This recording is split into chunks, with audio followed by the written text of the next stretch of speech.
au-delà d'un mot, au-delà de mots, c'est donc bien, me semble-t-il, de l'avenir d'un modèle européen dont il est question, de tout un projet, de tout un modèle. C'est qu'il ne pourrait pas être aussi facile qu'on le pense pour le Royaume-Uni de se maintenir hors de l'Union européenne.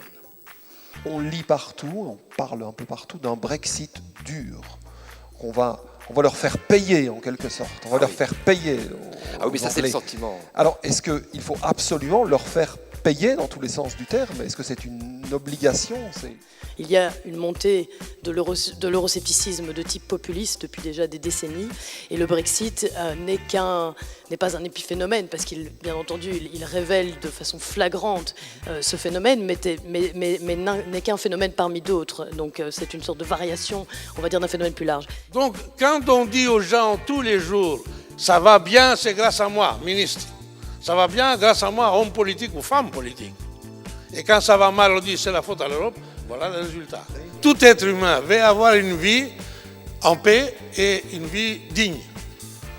De quoi vivre dignement. Alors si vous lui garantissez ça avec la liberté d'expression, ben, le peuple, les gens seront contents. Et plusieurs d'entre nous l'ont dit dans les introductions. Est-ce que le projet européen que nous avons aujourd'hui répond aux attentes?